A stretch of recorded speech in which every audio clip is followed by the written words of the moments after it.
A mother buys a slave to fix her son. The goal is simple: make her son normal. But what happened at Cresswell Manor in Virginia in 1849 was anything but simple. Catherine Cresswell wanted to make her 24-year-old son Jonathan socially acceptable, because Jonathan didn't look at women. He refused marriage, and Catherine believed this was a disease, an illness that needed to be cured, so she bought Elijah, a powerful, imposing, charismatic man. The mission: turn Jonathan into a real man. Harden him. Cure him. But what he would teach was something Catherine could never have imagined. Because 8 months later, when Catherine found her son and Elijah together in her own manor's attic, Jonathan was on his knees crying. Elijah stood above him, touching him, and Jonathan was begging, "Please don't leave." Catherine screamed. But that scream wasn't from anger, not from horror. It was from pain. Because in that moment, she saw something in her own son that she had lost 25 years ago. And that thing destroyed her from the inside out. Before I show you how a mother's attempt to cure her son became the very thing that exposed her own buried shame, before I reveal the moment Catherine Cresswell realized she had given her son the one thing she had denied herself for 25 years, you need to understand what happened in that attic. The smell of old wood and dust. The afternoon light cutting through the single window in sharp golden lines. Jonathan's face wet with tears, his hands gripping Elijah's shirt like a drowning man clutching driftwood. And Elijah, this man Catherine had purchased like furniture, looking down at her son with an expression no slave should ever wear in front of their owner. Tenderness. Real, undeniable tenderness. But this wasn't the beginning. The beginning was 8 months earlier, and it started not with Jonathan, but with Catherine herself. With a secret she thought she had buried so deep that even she had forgotten it was there. She was wrong. Spring 1849. Henrico County, Virginia.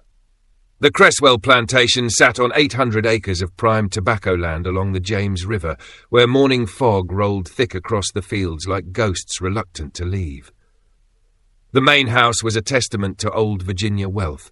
3 stories of white columns and black shutters, gardens designed by a landscaper brought from Charleston, furniture imported from England, paintings that had hung in the drawing rooms of minor European nobility before being purchased by Catherine's late husband. Everything about Cresswell Manor suggested stability, tradition, respectability. Everything except Jonathan. Jonathan Cresswell had been a problem since childhood, though no one in the family would have used that word directly. Sensitive was the preferred term, delicate, artistic. These were the polite ways Virginia society described a boy who preferred reading poetry to hunting, who cried easily, who showed no interest in the plantation's operations, or in learning to manage enslaved labor, or in any of the activities that were supposed to prepare him for his role as the heir to a substantial fortune. His father, Charles Cresswell, had died when Jonathan was 16, leaving behind a widow, 2 plantations, and a son who seemed constitutionally incapable of becoming the man he was supposed to be. Charles's last words to Catherine, whispered in the bedroom where tuberculosis had slowly suffocated him over 6 terrible months, were, "Fix him. Whatever it takes. Don't let our name die in shame." Catherine had been trying to fix Jonathan ever since. She had sent him to the University of Virginia, hoping that exposure to other young men of his class would normalize him. He had lasted 1 semester before returning home with a vague explanation about the atmosphere not being conducive to his studies. She had arranged introductions to eligible young women from every respectable family in Henrico County and beyond. Jonathan was always polite, always courteous, and always utterly uninterested. By the spring of 1849, when Jonathan was 24 and still unmarried, still living at home, still showing no signs of becoming what his father had demanded he become, Catherine's anxiety had transformed into something approaching desperation. Virginia society whispered. Not loudly yet, but whispers had a way of growing into conversations, and conversations had a way of destroying reputations that had taken generations to build. Catherine Cresswell was not a cruel woman by the standards of her time and place. She genuinely loved her son. But her love was tangled up with fear, with social pressure, with the ghost of her dead husband's disappointment, and with something else she would never have named or acknowledged, her own buried pain. On a humid April morning, Catherine sat in the drawing-room of Cresswell Manor, tea cooling in fine china as she stared at a letter from her sister in Richmond. The room smelled of beeswax polish and the faint sweetness of magnolias drifting through the open window. Her hands trembled as she held the paper. Not from age, she was only 42, but from something else. Recognition. Fear. The sense that what she was about to read would change everything. The letter contained the usual gossip, the usual news, but one paragraph had captured Catherine's attention and wouldn't let go. She read it 3 times, and each time her heart beat faster. Each time the words seemed to reach into her chest and squeeze. I must tell you about the most extraordinary conversation I had at the Harrisons' dinner party. Dr. Wendell Briggs, who has recently returned from medical studies in Edinburgh, spoke about new theories regarding certain temperamental irregularities in young men. He believes that in many cases these irregularities stem not from moral failing, but from insufficient exposure to masculine influence during formative years. He has had remarkable success treating such cases through what he calls corrective association, pairing the afflicted individual with someone who embodies proper masculine virtues. I thought of Jonathan immediately. Perhaps this is worth exploring. Catherine's breath caught. Corrective association, masculine influence. It sounded scientific, medical, legitimate, not cruel or desperate, but therapeutic. But something else stirred in her mind, something buried 25 years deep. A garden, a woman's lips, the word sick spoken with horror and finality. What Catherine didn't know yet, what she wouldn't realise until it was far too late, was that she wasn't trying to cure her son. She was trying to cure herself, and the medicine she was about to administer would poison them all. She wrote to Dr. Briggs that same afternoon. His response arrived 2 weeks later. The letter was long, detailed, and filled with what appeared to be authoritative medical terminology. Dr. Briggs explained that young men like Jonathan suffered from what he termed masculine insufficiency syndrome, a condition where early childhood experiences, often involving an overly dominant mother or an absent father, resulted in failure to develop proper gender identification. The treatment, Dr. Briggs wrote, involved carefully supervised exposure to an idealized masculine figure. This figure should be physically impressive, emotionally reserved, and utterly confident in his own masculinity. Through observation and interaction, the afflicted young man would gradually internalize these masculine traits, and his own confused temperament would realign toward normalcy.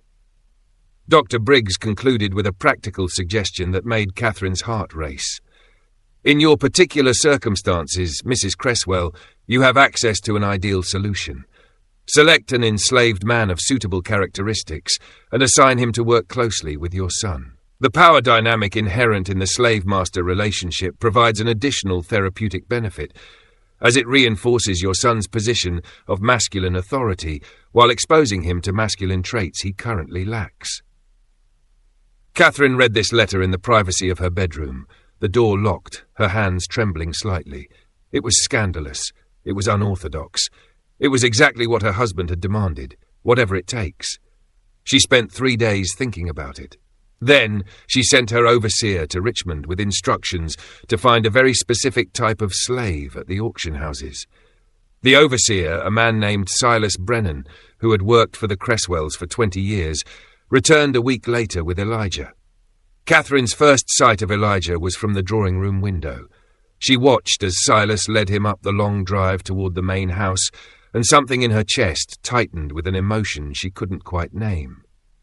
Elijah stood at least 6'2", with a kind of physical presence that seemed to take up more space than his actual body occupied. He moved with contained power, each step deliberate and controlled. His skin was dark mahogany in the spring sunlight, and even at a distance, Catherine could see the intelligence in his eyes, a sharp, assessing intelligence that seemed to catalogue everything he observed. He was perfect, and he was terrifying. Silas brought Elijah to the back entrance of the main house, where Catherine met them in the service hallway. The air was cooler here, away from the sun, and smelled of linseed oil and the faint metallic tang of the iron stove in the adjacent kitchen. This was irregular. She normally didn't involve herself directly in the management of enslaved workers, but this situation was different. Catherine's throat felt tight as she looked at him. Something about Elijah made her deeply uncomfortable in a way she couldn't name. "This is him, ma'am," Silas said, his voice echoing slightly in the narrow hallway. Elijah, 28 years old. Previous owner was a tobacco merchant in Richmond who fell on hard times, sold off his holdings. Elijah here was his house servant. Educated, can read and write. Well-mannered, cost more than usual, but you said to find someone exceptional. Catherine nodded, studying Elijah carefully. He stood with his eyes downcast in the posture of expected submission, but there was something in the set of his shoulders, the way he held his hands, that suggested this submission was performance rather than genuine subservience. His breathing was slow, controlled. The muscles in his jaw were relaxed. No fear. That was what unsettled her. Every slave she had ever known showed some trace of fear, but this man showed none. "Look at me," Catherine commanded, her voice sharper than she intended. Elijah raised his eyes slowly, deliberately. They were dark brown, almost black, and absolutely steady as they met hers. Most enslaved people showed fear or wariness when meeting a white owner's direct gaze. Elijah showed neither. He simply looked at her with what appeared to be calm curiosity, as if she were a puzzle he was working to solve. For a moment, just a heartbeat, Catherine felt like the one being examined, being catalogued, being understood in ways that made her skin prickle. "You understand why you were purchased?" Catherine asked, trying to regain control of the moment. "No, ma'am." His voice was deep, cultured, with careful pronunciation that suggested years of deliberate education, each word perfectly formed. This surprised Catherine, despite Silas's description. "You are to be a companion to my son, a teacher of sorts. He needs guidance in practical matters, in becoming the man he is meant to be." Something flickered in Elijah's eyes, understanding, perhaps, or calculation. His lips pressed together slightly, then relaxed. "I understand, ma'am." "Do you?" Catherine stepped closer, close enough to smell the soap he had been given, the cotton of his shirt still warm from being pressed. "My son is sensitive, bookish. He needs to be hardened, made practical, masculine. Your job is to provide that influence, to show him what a man should be. And if I fail in this task?" The question was asked mildly, but it contained an edge of something Catherine couldn't quite identify. Challenge? Amusement? "Then you will be sold to a work gang in the Deep South," Catherine said flatly. "I have paid $2,400 for you. I expect results." "Yes, ma'am," he paused, then added quietly, almost as if to himself. "Results, that's what everyone expects." Catherine felt her face flush. Was he mocking her? It was impossible to tell. "Take him to the cottage behind the stables," she told Silas, not taking her eyes off Elijah. "That will be his quarters. Have him cleaned up and bring him to the study at 4 o'clock. I will introduce him to Jonathan then." As Elijah turned to follow Silas out, Catherine could have sworn she saw the corner of his mouth twitch. Not quite a smile. Something else. Something that made her feel like she had just set something in motion that she would not be able to stop. And she was right. That afternoon, Catherine prepared her son for what was coming. She found Jonathan in the library, where he spent most of his days, reading in the leather chair by the window. Sunlight caught the auburn in his hair, made his pale skin seem almost translucent. He was beautiful in a way that made Catherine's heart ache. He looked like her side of the family, delicate features and expressive eyes that she had once been told were her best quality. "Jonathan," she said, sitting in the chair across from him, "I need to speak with you about something important." Jonathan looked up from his book, poetry again, always poetry, and gave her his full attention. Whatever else could be said about him, he was always respectful to her. "I've become concerned about your well-being," Catherine began carefully. "You spend so much time alone. You have no friends your own age, no activities beyond reading. This isn't healthy for a young man." "Mother, we've discussed this before." "I know, and I know you find the company of other young men from society tedious, but I've found a solution. A companion who can help you learn practical skills, help you become more engaged with the world." Jonathan's expression became wary. "What kind of companion?" "I've purchased a man named Elijah. He's highly educated, well-mannered. He can help you learn to manage the plantation, teach you practical skills that will be necessary when this property becomes yours. He'll be available to you whenever you need him. Mother. Jonathan closed his book and leaned forward. I don't need a companion, and I certainly don't need a slave following me around as some kind of masculine tutor. Catherine felt a flash of anger. What you need and what you think you need are clearly two different things. You are 24 years old, Jonathan, unmarried, unemployed, with no prospects and no apparent interest in changing any of that. Your father made me promise before he died that I would ensure you became a proper man. This is how I'm fulfilling that promise. By buying me a slave to... what?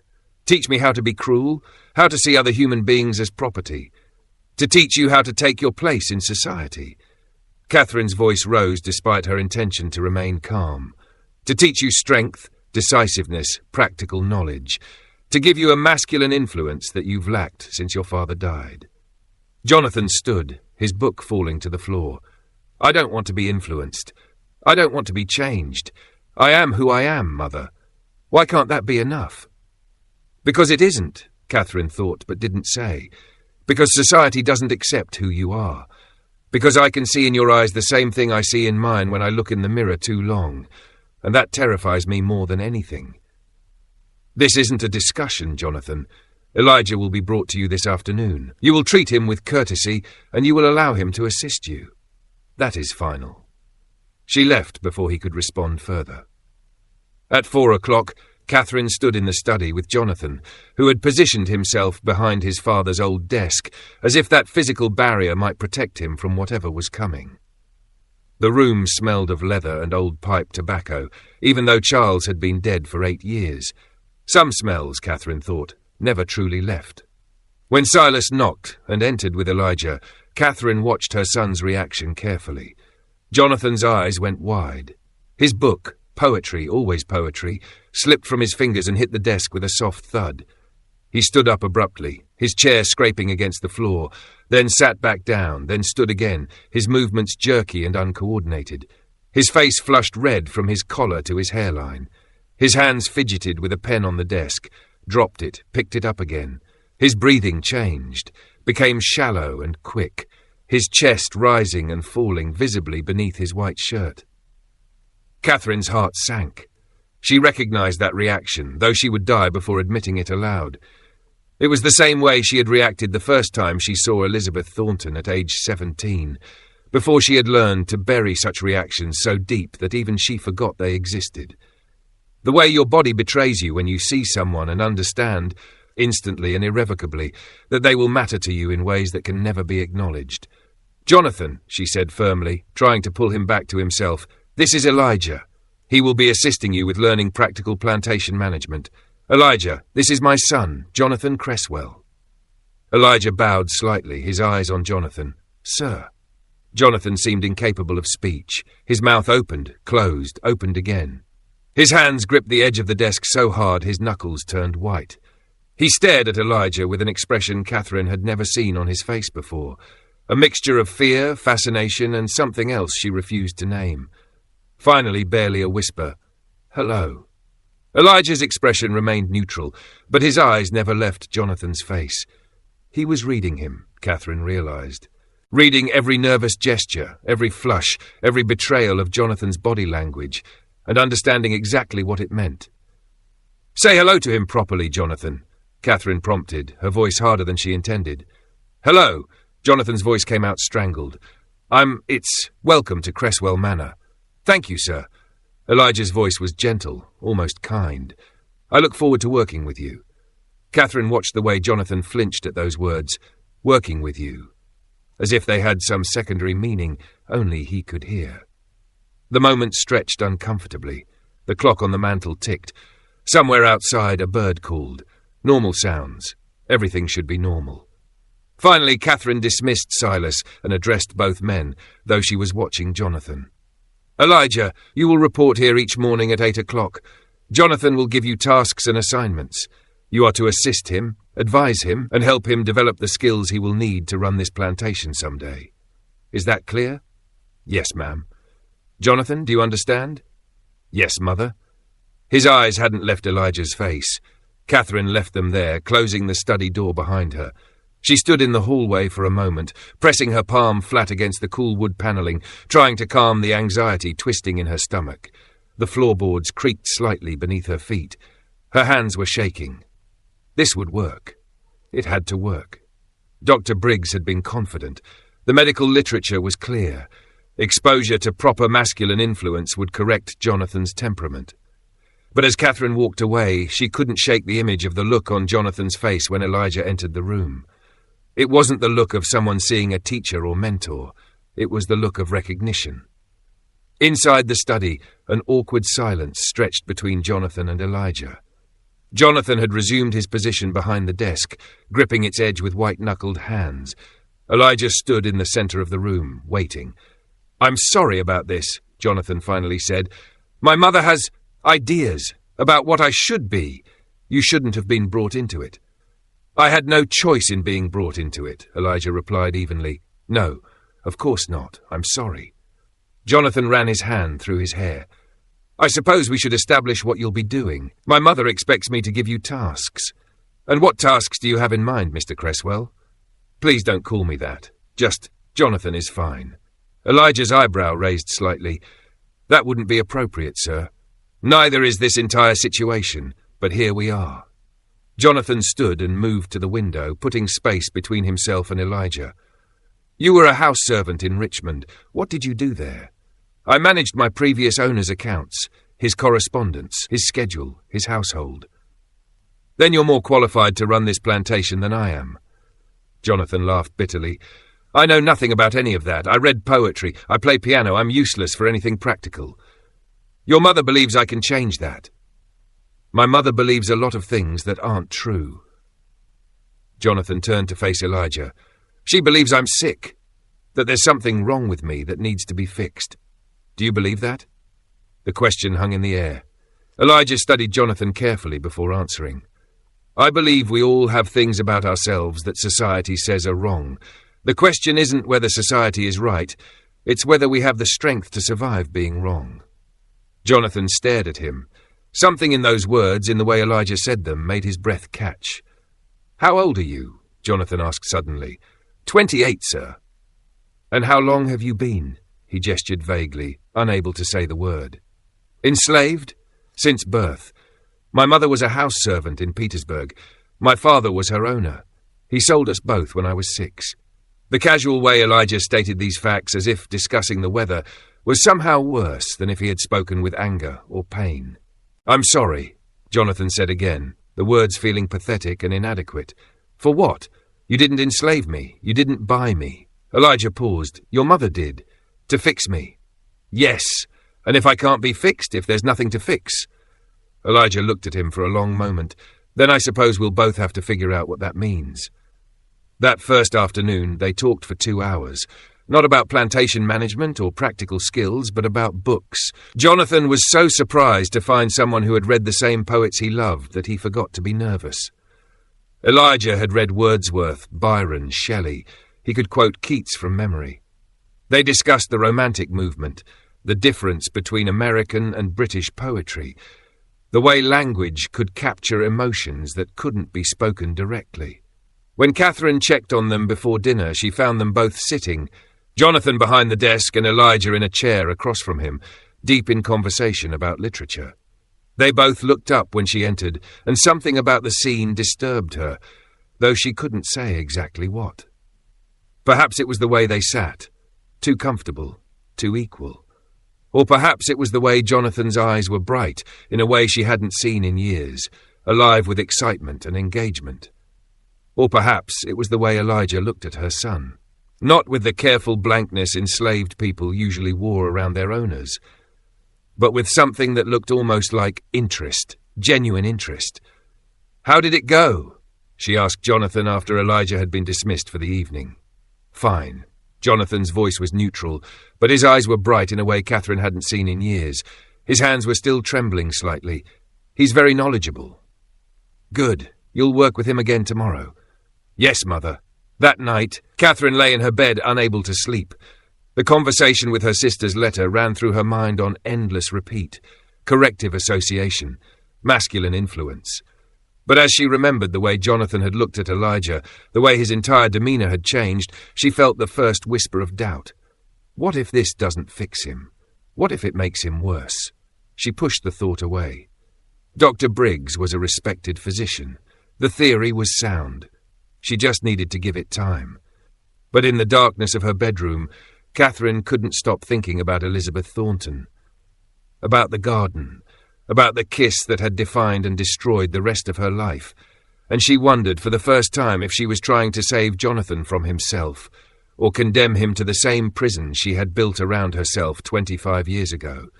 She wouldn't know the answer until it was far too late to change course.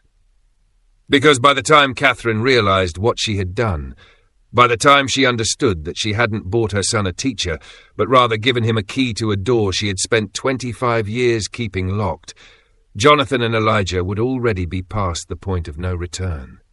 And the cruelest part? Catherine would be the one who put them there. Over the following weeks, a routine established itself. Every morning at 8, Elijah would arrive at the study. Ostensibly, they worked on practical skills, reviewing account books, learning about tobacco cultivation, discussing management of the plantation's operations. But increasingly, their time together became something else. They talked about everything, about the books they read, the ideas they pondered, the questions they had about the world. Jonathan found in Elijah something he had never had before. Someone who understood him. Someone who listened without judgment, who responded with genuine thought, rather than polite dismissal or concern. Elijah, for his part, found the situation more complicated than he had anticipated. He had expected Jonathan to be like other young slave owners he had known, entitled, cruel, seeing enslaved people as tools. But Jonathan was different. He seemed genuinely uncomfortable with the power he held. He asked Elijah's opinion on things. He listened. It would have been easier if Jonathan had been terrible. Easier to maintain the emotional distance necessary for survival. But Jonathan's vulnerability, his obvious loneliness, his desperate need for connection, these things were harder to dismiss. By the third week, something had shifted between them. The conversations became more personal. Jonathan told Elijah about his father's death, about the impossible expectations, about the crushing weight of knowing he could never be what everyone wanted him to be. Elijah told Jonathan about his childhood, about watching his mother be sold away when he was 6, about learning to read in secret, about surviving by becoming whatever his owners needed him to be. One afternoon in late May, as spring heat turned the study into a greenhouse, Jonathan asked the question he had been afraid to voice. Have you ever felt like you were pretending to be someone you weren't? Elijah looked at him steadily. Every day of my life. But who are you really, under the pretending? I don't know anymore. When you pretend long enough, the pretending becomes real. The real becomes pretending. It's hard to tell which is which. Jonathan stood and moved to the window. His hands were shaking. I've never told anyone this. Never said it out loud. You don't have to tell me anything, Jonathan. But I want to. He turned.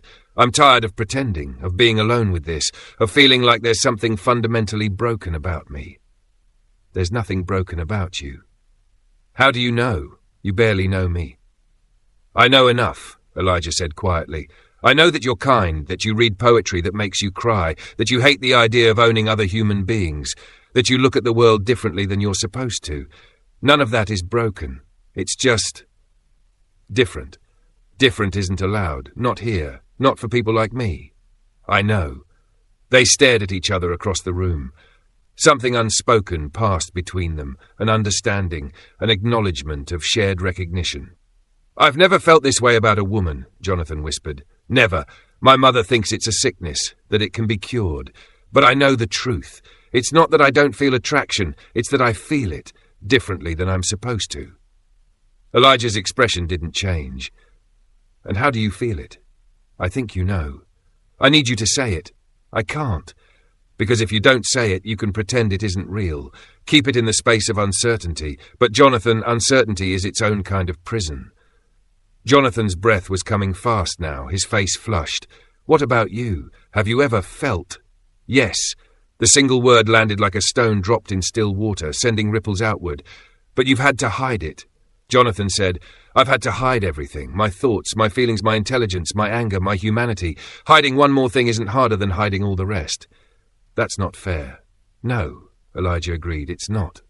They were both quiet for a long moment. Then Jonathan asked, voice barely audible, "What happens now?" "I don't know." "That depends on what you want to happen." "I don't know what I want. I'm terrified." "Of what?" "Of everything. Of you, of myself, of what I feel, of what my mother would do if she knew."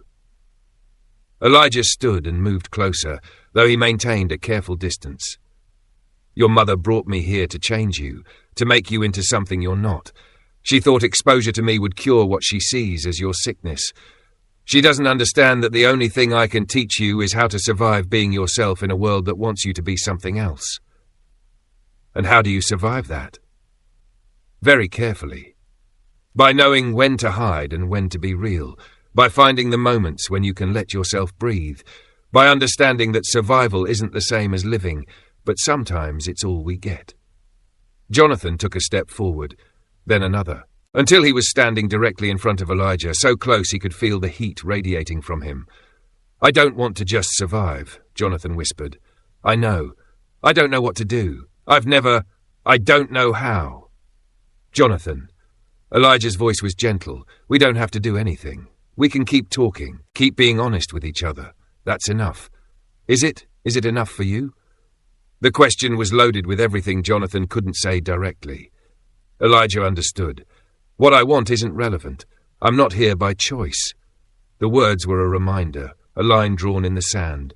Whatever was happening between them, it was happening within a context of absolute power imbalance. Jonathan owned Elijah, legally, completely. Anything that happened would happen under that shadow. Jonathan stepped back, his face crumpling. "I'm sorry. God, I'm so sorry. I forgot. I forgot what you are here, what I am to you. I'm no different than my mother, am I? Trying to use you for my own needs." "Stop." Elijah's voice was firm. "Don't do that. Don't confuse wanting connection with exploitation. Yes, there's a power imbalance. Yes, that complicates everything. But your mother brought me here to change you into something you're not. You're treating me like a human being. Those aren't the same thing. But if anything happened between us, how would you know it was what you wanted? How could you ever feel like you had a choice?" It was the most important question Jonathan could have asked. The fact that he asked it revealed everything about who he was. Elijah looked at him for a long moment. "I don't know. Maybe I couldn't know. Maybe choice is an illusion I lost a long time ago. But Jonathan, I'm going to tell you something honest, something I shouldn't tell you. I've served many owners in my 28 years. I've learned to read them, to understand what they want, to become what they need me to be to survive. And I've never met anyone like you. You're the first person who's ever asked me what I want, who's ever cared about my answer. That should be basic human decency. But it's not. Not in this world. So yes, there's a power imbalance. Yes, anything between us would be complicated in ways neither of us can fully understand. But don't confuse your awareness of that complexity with being like your mother. She doesn't see me as human. You do. That matters." They stood there, the air between them charged with everything they weren't saying. Finally, Jonathan turned away. "We should stop meeting like this. It's too dangerous. For both of us." "Is that what you want?" "No, but it's what should happen." "Jonathan, look at me." Jonathan turned back. "Your mother thinks these meetings are fixing you, making you more masculine, more normal. As long as she thinks that, we're safe. We can keep meeting, keep talking. It doesn't have to be more than that. You'd be okay with that? Just talking?" "I'd be okay with whatever lets me spend time with someone who sees me as human. That's rarer than you think." And so they continued. Every morning, 8 o'clock, the study door would close and they would enter their private world. To Catherine, observing from outside, the arrangement seemed to be working. Jonathan appeared more engaged with the world. He stood straighter. He spoke with more confidence at dinner. He even accepted an invitation to a social gathering in Richmond, though he returned from it claiming illness and refused further invitations. What Catherine couldn't see was what happened behind that closed study door, the conversations that grew more intimate. The way Jonathan and Elijah had begun sitting closer together, until their knees sometimes touched as they talked. The way silences between them had become comfortable rather than awkward. The way they had started to share stories from their childhoods, their fears, their dreams for futures they might never have. One morning in mid-June, 3 months after Elijah's arrival, something shifted again. They had been discussing a novel Jonathan was reading, a gothic romance about forbidden love and social transgression. Jonathan was animated as he explained the themes, his hands gesturing expressively, his eyes bright. "The author understands," he said. "That's what makes it brilliant. He understands that love doesn't follow the rules society sets, that desire doesn't care about what's appropriate or proper, that people will risk everything for connection, even when they know the risks." "You're identifying with the protagonist," Elijah observed. "Of course I am. Who wouldn't? He's trapped in a world that doesn't allow him to be who he is. He has to hide everything that matters most to him. He's alone except for one person who understands him, and even that relationship is impossible because of social circumstances beyond their control." Elijah was quiet for a moment. "Then, what would you risk, Jonathan? For connection, for being understood, for not being alone?" "Everything." The word came out before Jonathan could stop it. "I'd risk everything. I am risking everything. Every day we sit here like this, I'm risking my mother finding out, society finding out, everything falling apart. But I can't stop. Because these hours with you are the only time I feel like myself, like I'm not pretending, like I'm not broken. You're not broken. Then why does the world treat me like I am? Because the world is broken. Not you." Jonathan's breath caught. He looked at Elijah with naked longing, and for the first time he didn't try to hide it. "I want to touch you," he whispered. "I've wanted to for weeks, just to know what it feels like, to be that close to someone who understands me." Elijah's expression was unreadable. "Jonathan, I know all the reasons why it's wrong, why it's complicated, why we can't. But I'm tired of can't. I'm tired of wrong. I'm tired of pretending these feelings aren't real. They're real, but that doesn't make acting on them simple. Nothing about this is simple. Nothing about me has ever been simple." Jonathan stood and moved toward the window, pressing his forehead against the glass. "Maybe my mother is right. Maybe I am sick. Maybe there is something that needs to be fixed. Because wanting something you can never have, that's a kind of sickness, isn't it?" Elijah stood and moved behind him. Not touching, but close enough that Jonathan could feel his presence. "What if you could have it?" Elijah asked quietly. "What if for just a moment you stopped thinking about consequences and just had what you wanted?" Jonathan turned. They were inches apart now. He could count Elijah's eyelashes, see the pulse beating in his throat. "I can't ask that of you. You don't have a choice. Anything that happened would be because I have power over you. That's not consent. That's coercion. And what if I told you I want this too?" "How could you know that? How could you separate wanting from surviving? You're so good at becoming what people need you to be. How would you know this wasn't just another performance?" It was the most painful question Jonathan had ever asked, and it hung between them like a blade. Elijah reached up slowly, giving Jonathan time to pull away, and touched his face. Just a gentle touch, fingers against Jonathan's cheek. "I don't know," Elijah said honestly. "I don't know if I can separate what I want from what I've learned to want to survive. I don't know if the feelings I have for you are real or just another adaptation. But Jonathan, I can tell you this. When I'm with you, I feel more myself than I've felt in years. When you ask my opinion and actually listen to my answer, when you see me as human rather than property, when you care about my consent even when you don't have to, that does something to me. Makes me feel something I thought had been beaten out of me a long time ago." "What feeling?" "Hope. The possibility that I might be more than what I was made to be." Jonathan's eyes filled with tears. "I don't want to hurt you. I don't want to use you. I don't want to be like every other slave owner who takes what they want without caring about the humanity of the person they're taking from. I know. That's why this is different. That's why I'm telling you honestly, I want this. Not because I have to want it. Not because I'm afraid of what happens if I don't want it. But because you're the first person in my life who's made me feel like a person rather than property. And that means something. They kissed then, tentatively at first, as if both were afraid the moment would shatter if they moved too quickly. Jonathan had never kissed anyone before, and his inexperience showed in the awkward angle, the uncertain pressure. But Elijah was patient, gentle, guiding him until the kiss deepened into something real. When they finally pulled apart, both were shaking. "What have we done?" Jonathan whispered. "Something honest." "My mother. Doesn't know. Won't know. This is ours, Jonathan, our private truth in a world full of public lies." They stood there, foreheads touching, breathing the same air, and for the first time in his life, Jonathan felt complete. But outside the study, Catherine Cresswell stood in the hallway, her hand pressed against the door, having arrived just in time to hear her son's voice say, "I want to touch you," with a desperate longing she recognised, because she had felt it herself 25 years ago when she looked at Elizabeth Thornton and knew she could never, ever acknowledge what she felt. Her son's voice, saying to a man, to a slave, the exact words she had never allowed herself to say. Catherine's hand trembled against the door. She should burst in. She should stop this. She should sell Elijah immediately and lock Jonathan in his room until this sickness passed.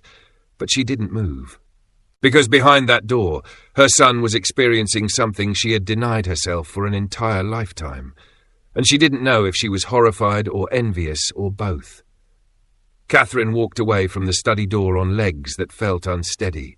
She made it to her bedroom, closed the door, and sat on the edge of her bed, staring at nothing. 25 years ago, she had been 17 and in love with Elizabeth Thornton. Beautiful, clever Elizabeth with her quick laugh and her gentle hands and her way of looking at Catherine that made the world disappear. They had been friends since childhood, but that summer something changed. Catherine began to understand that what she felt wasn't friendship. It was something else, something she had no name for. Something terrifying and wonderful and completely impossible. She had kissed Elizabeth once, in the garden behind Elizabeth's father's house, hidden by rose bushes with cicadas singing their summer song. Elizabeth had kissed her back, and for one perfect moment Catherine had felt complete. Then Elizabeth had pulled away, her face full of horror. "We can't," Elizabeth had whispered. "Catherine, we can't. This is wrong. This is sick. We can't ever do this again." Catherine had agreed, because Elizabeth was right. Society had no place for what they felt, no language for it except disease, sin, perversion. So Catherine had buried it. She had let her parents arrange her marriage to Charles Cresswell. She had performed the role of wife, of mother, of respectable Southern lady. She had buried that moment in the garden so deep that most days she could almost forget it had ever happened.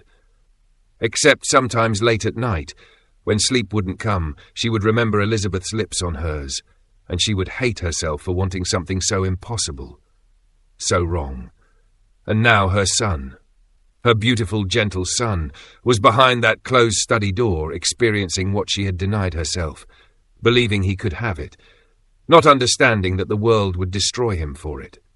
Catherine's first instinct was to stop it, to save Jonathan from himself, from the pain she knew was coming. But as she sat there in her bedroom, another thought crept in unwanted. What if Jonathan is braver than I was? What if he's willing to risk everything for truth rather than safety? And what would that make me? A protector, or a coward who destroyed my son's chance at happiness because I couldn't bear to watch him have what I denied myself? Catherine spent the entire afternoon in her room, wrestling with questions that had no good answers. By dinner time, she had made a decision. She would watch. She would wait. She would see where this led before acting.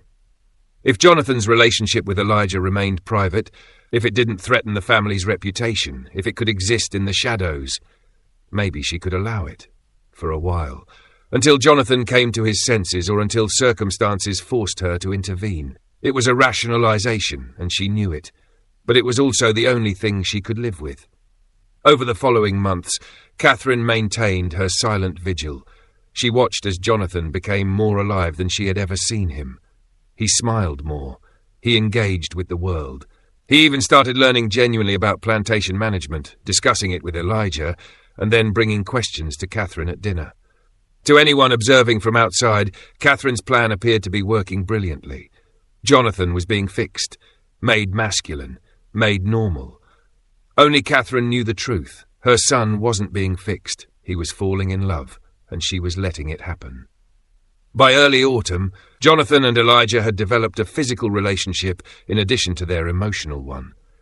The study became their sanctuary, their private world where the rules of society didn't apply. They were careful, always aware of the risk, but the connection between them had become undeniable. Jonathan had never been happier. For the first time in his life, he felt like himself. Not the person he was supposed to be, but who he actually was. Elijah understood him completely, accepted him completely, made him feel like his existence wasn't a mistake that needed correction. But Elijah's experience was more complicated. He had genuine feelings for Jonathan. That much was real. Jonathan's kindness, his vulnerability, his desperate need for connection, all of it touched something in Elijah that he had thought was dead. But he was also aware, always aware, that he was enslaved. That his position in Jonathan's life was fundamentally not his choice. That no matter how much he cared for Jonathan, the power imbalance between them poisoned everything. One October afternoon, as they lay together on the study floor, Jonathan's head on Elijah's chest, Jonathan asked, "What do you think about when we're like this?" "Many things. Tell me one true thing." Elijah was quiet for a long moment. "Then, I think about what this would be like if we had met in a different world.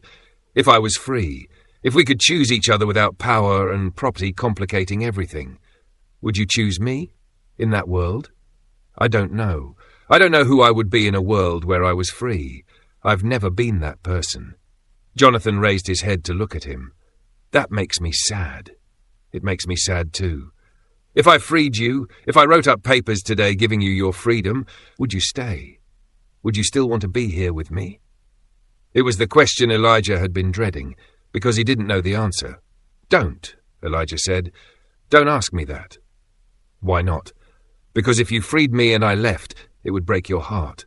And if you freed me and I stayed, you'd never know if it was because I wanted to stay or because I had nowhere else to go and no means to survive. The power imbalance doesn't disappear just because you sign papers. It goes deeper than law." "I love you," Jonathan said. "That has to mean something. It means everything and nothing. It means you care about me genuinely. It also means you have feelings for someone who cannot freely reciprocate because of circumstances beyond both of our control. You're saying you don't love me. I'm saying I don't know if I'm capable of love, not the way you mean it. I care about you, genuinely. You've made me feel human in ways I didn't think were possible anymore. But love requires freedom, and I'm not free." Jonathan sat up, his face stricken. "Then what are we doing? If this isn't real, if it's just, what? Me using you? You performing for your owner?" "It's real," Elijah said. "But real doesn't mean simple. Real doesn't mean without complication. We can have something genuine and still acknowledge that it exists within an impossible situation. I don't know how to live with that. Welcome to my entire life." The words were said without cruelty, but they landed hard. Jonathan put his head in his hands. "I'm sorry, I'm so sorry. I've been selfish, thinking only about what I wanted, what I needed, not thinking about what this costs you." "Jonathan," Elijah pulled him close, "stop apologizing for wanting connection, for wanting love. That's not selfish. What would be selfish is if you didn't care about how complicated this is. But you do care. You always have. That's why this is different from what every other slave owner in Virginia does to the people they enslave.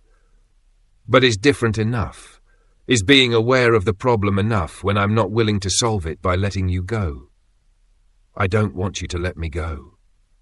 "But you just said..." "I said I don't know what I would do if I were free. That doesn't mean I want to leave. Jonathan, you're asking for certainty in a situation where certainty is impossible. I can't tell you I love you the same way you love me. I can't separate my feelings from my survival instincts.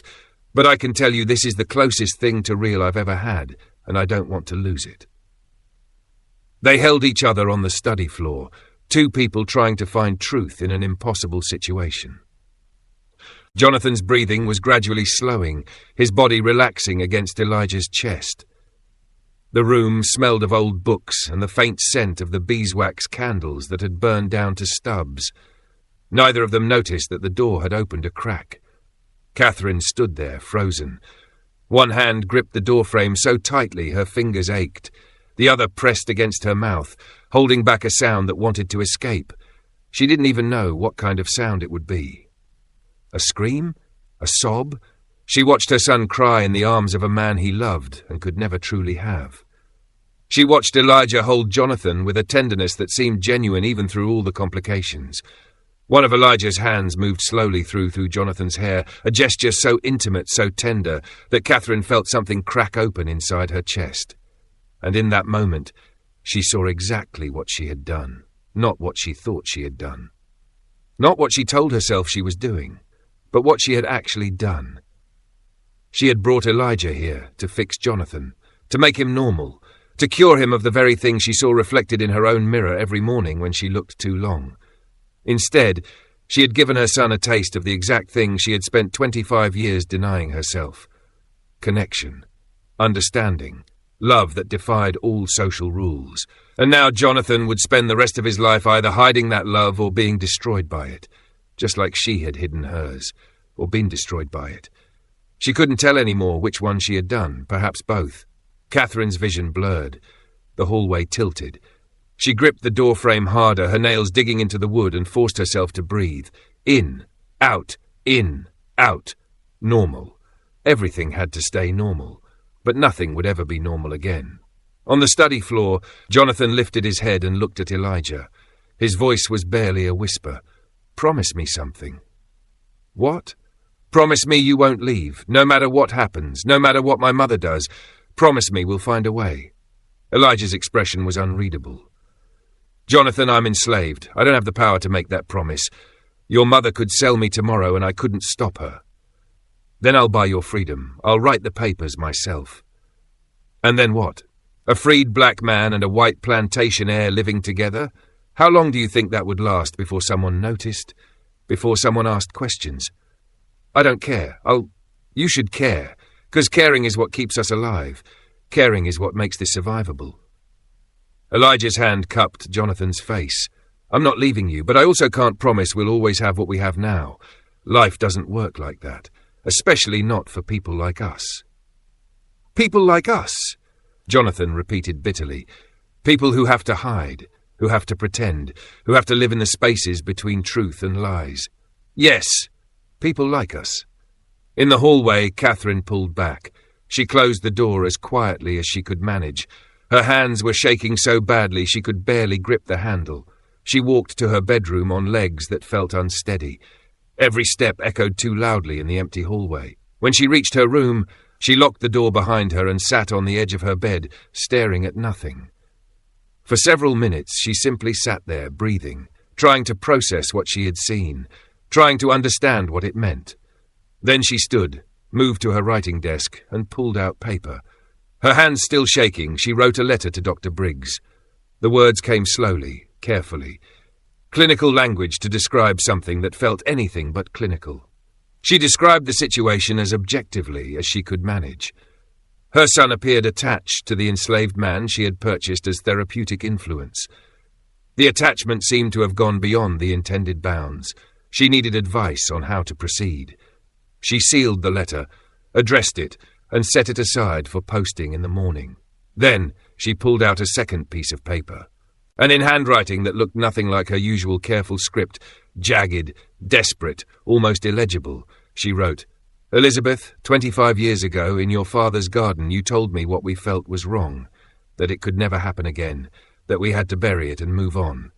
I did what you asked. I buried it. I married Charles. I had Jonathan. I performed every role society demanded. But I never moved on. I never stopped remembering. I never stopped wishing I'd been brave enough to choose you over everything else. And now I watch my son make a choice I was too cowardly to make. And I don't know if I'm watching him save himself or destroy himself. Were you right, Elizabeth? Were we sick, or was the world sick for making us believe we were? I'll never send this letter. You probably wouldn't remember me if I did. But I needed to write it. I needed to put these words somewhere outside my own head, even if no one ever sees them. I wonder what our lives would have been like if we had been brave." Catherine read the letter 3 times. Then she burned it in her bedroom fireplace, watching as the paper curled and blackened, as her words turned to smoke and ash, just like she had burned everything else 25 years ago. But this time, she wasn't going to let her son burn the same way. This time, she was going to make a different choice, even if she didn't know yet what that choice would be. Dr. Briggs's response arrived 3 weeks later. It was not what Catherine expected. "Mrs. Cresswell," the letter began, "I fear my therapeutic theories have been misunderstood. The intention of corrective association is to provide masculine modelling that guides the patient toward conventional masculine behaviour. If your son has instead formed an attachment to the enslaved man, this suggests the treatment has failed, and indeed may have exacerbated the very condition we sought to cure. My recommendation is immediate and complete separation. The enslaved man should be sold immediately, preferably to a location far from Virginia. Your son should be sent away, perhaps to family in another state, for a period of months to break the attachment. Upon his return, strictly conventional social activities should be enforced. I must emphasize, allowing this attachment to continue will not cure your son. It will confirm him in his disorder. The kindest thing you can do for him is to end this situation decisively, despite the temporary pain it will cause." Catherine read the letter 3 times. Then she burned it in her bedroom fireplace and watched the words turn to ash, because she couldn't do it, couldn't separate them, couldn't destroy the only happiness her son had ever known, even if that happiness was complicated and impossible and socially transgressive. Maybe this made her a bad mother, a negligent guardian, someone who was failing in her duty to save her son from himself. Or maybe, for the first time in 25 years, she was choosing compassion over convention, truth over respectability. She didn't know which, but she let them continue, 8 months. That's how long Catherine allowed it to go on. 8 months of watching her son become someone she had never seen before, confident, happy, alive. 8 months of silent complicity in something that could destroy their family's reputation if discovered. 8 months of wrestling with her own past, her own buried desires, her own cowardice. And then, in late March of 1850, everything fell apart. Catherine had been careless. She had gone to check on Jonathan in the study earlier than usual, had opened the door without knocking, because she had grown comfortable with the routine, had forgotten to be careful. She found them in the attic. Catherine had gone looking for Jonathan after hearing raised voices. She climbed the narrow stairs to the old storage rooms above the 2nd floor, rooms filled with discarded furniture and trunks of clothing from decades past. The smell of old wood and dust filled her nose. The afternoon light cut through the single window in sharp golden lines, illuminating particles suspended in the air like tiny stars.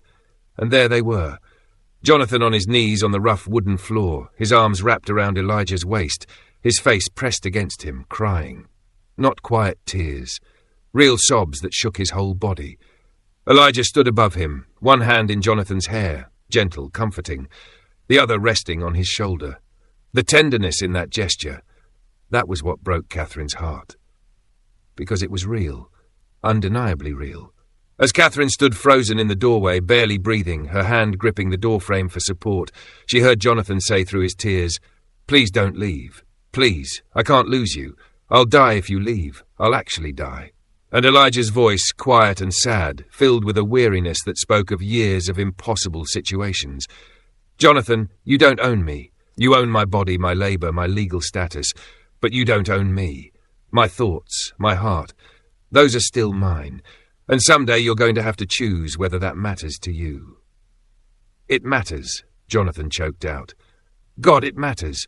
That's why this is so impossible.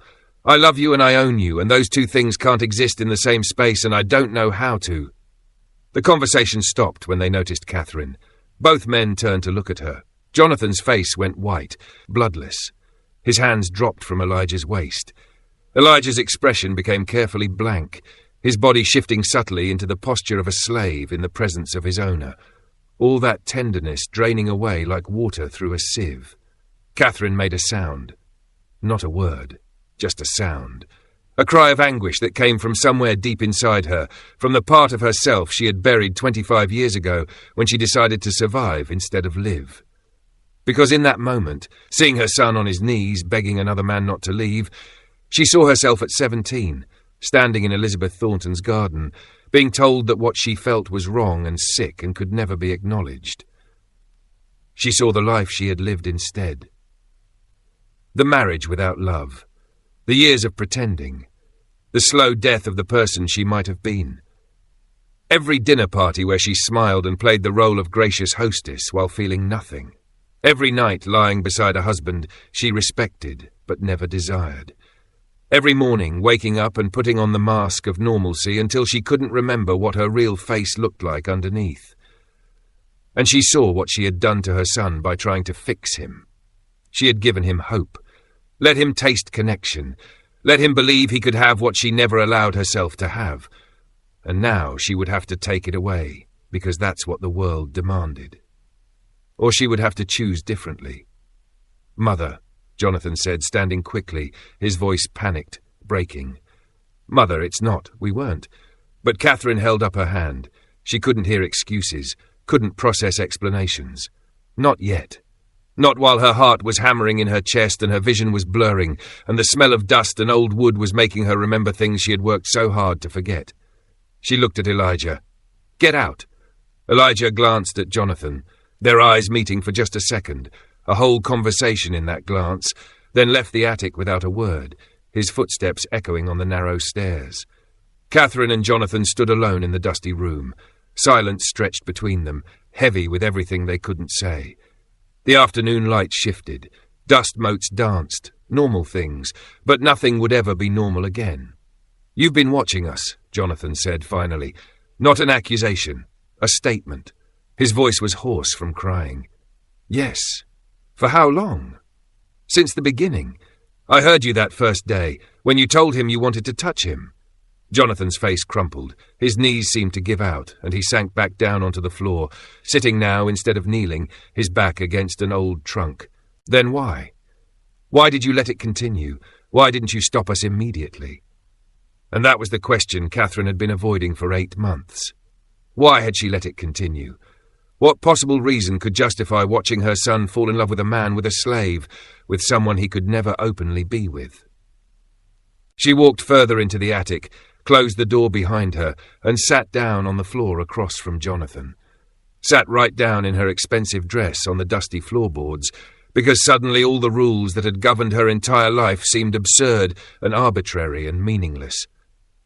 "Because," Catherine said, her voice breaking, tears finally coming, "when I was 17 years old, I kissed a woman in a garden, and someone told me it was wrong and sick and could never happen again. And I listened. I buried it. I married your father. I performed the role society demanded, and I've been dead inside for 25 years. Jonathan stared at her. "I watched you with Elijah," Catherine continued, tears streaming down her face now, "and I saw you becoming alive. Real. Yourself. And I couldn't do to you what was done to me. I couldn't kill you to save you, even though I knew it was wrong, even though I knew it would end badly. I couldn't. Mother. But I have to stop it now. You understand that, don't you? This can't continue. Society won't allow it. The law won't allow it. Every aspect of the world we live in says, this is impossible. So what happens now?" Jonathan's voice was hollow. Catherine took a deep breath. "I'll give you a choice. A real choice, which is more than anyone gave me. Elijah can be sold. Sent far from here where you'll never see him again. It will hurt for a while, maybe for a long while, but eventually you'll forget. You'll move on. You'll marry someone suitable and live a respectable life. It won't be the life you want, but it will be safe. It will be acceptable. Or I allow him to stay. You can continue your relationship with him, but it must be completely secret. Completely. No one can ever know. And you must understand, it will never be legitimate, never be acknowledged, never be anything except hidden. You'll spend your entire life pretending in public while being yourself only in private. That's what I've done. It's exhausting. It's lonely. It's a half-life at best." Jonathan was crying now, silent tears running down his face. "Those aren't really choices. No, they're not. But they're all I can give you. What would you choose? If you could go back, if someone gave you these options at 17. Catherine thought about it. Really thought about it. About Elizabeth Thornton. About 25 years of marriage to a man she respected but never loved. About the person she might have been if she had been braver. "I don't know," she said honestly. "Part of me thinks I should have risked everything for truth. Part of me knows that risk would have destroyed me. Maybe destroyed Elizabeth too. Sometimes there are no good choices, Jonathan. Only different types of loss." They stood there, mother and son, both of them broken by the same world, by the same impossible expectations, by the same cruelty that demanded they murder parts of themselves to be acceptable. "I need time," Jonathan said finally, "to think, to decide. You have 3 days, then I need your answer." Catherine left the study. As she walked away, she heard her son collapse to the floor, sobbing. And she kept walking, because if she stopped, if she turned back, she would have to acknowledge that she was doing to him exactly what had been done to her, and that acknowledgement might kill them both. Jonathan spent the next 3 days in torment. He talked to Elijah, of course, told him everything, asked him what he thought. Elijah listened carefully, then said, "I can't make this choice for you. But you're part of it, your life, your future. My life and future aren't my own, you understand that, right? Whether I stay or go, whether you and I continue or not, I'm still enslaved. Still property. The only choice here is yours." "That's not fair." "No, it's not, but it's reality. What do you want me to do?" Elijah looked at him with an expression that broke Jonathan's heart. "I want you to be free, Jonathan. Free to choose your own life without guilt or fear. Free to love whoever you love without hiding. Free to exist as yourself. But we don't live in a world where that's possible. So what I want is irrelevant. It's not irrelevant to me. Then I'll tell you the truth. I don't want to leave. I don't want to lose this. Even though it's complicated and impossible and will probably destroy us both eventually, I don't want to let go. But Jonathan, choosing to keep me here, choosing a hidden relationship that can never be acknowledged, that's choosing a kind of suffering. And I don't know if you're strong enough for that suffering. Are you? I've been suffering my entire life. I'm used to it. You're not." Jonathan didn't sleep for those 3 days. He thought about his father's deathbed words, about his mother's buried pain, about social expectations and legal limitations, and all the ways the world was designed to make people like him impossible. But he also thought about the way he felt when he was with Elijah. Real, alive, understood, home. On the morning of the 3rd day, Jonathan went to his mother. "I choose him," he said. "I choose a half-life with truth over a full life of pretending. I choose being myself in private over being someone else in public. I choose whatever time we can have together, even if it's hidden and complicated and impossible." Catherine looked at her son, really looked at him, and saw the choice she had never been brave enough to make. "Okay," she said quietly, "okay," and so they continued. Jonathan and Elijah's relationship hidden from everyone except Catherine, who had become their unlikely protector. Who lied for them? Who made excuses when Jonathan was seen too often in Elijah's company? Who constructed elaborate social fictions to explain why Jonathan never courted women, never seemed interested in marriage, never became the person his father demanded he be? It wasn't a perfect solution. It wasn't even a good solution. But it was the best they could manage in a world that had no place for them. Years passed. Jonathan and Elijah grew older together. Their relationship deepened into something that transcended its complicated origins. They learned to live in the spaces society wouldn't look, to find joy in moments stolen from a world that wanted to deny them. Catherine watched them and remembered Elizabeth Thornton. And sometimes, late at night, she would wonder what her life might have been if she had been as brave as her son. The story doesn't have a happy ending. There is no happy ending possible in a world built on slavery and rigid social hierarchies and the denial of human complexity. Eventually, social pressure would force Jonathan to marry. He would choose a woman who understood the situation, who wanted companionship without intimacy, who could maintain the social fiction they all needed to survive. Elijah would remain part of the household, officially as Jonathan's valet, actually as his partner in everything that mattered. They would grow old together, never able to acknowledge publicly what they were to each other, but finding in their private moments a kind of truth that most people never achieve.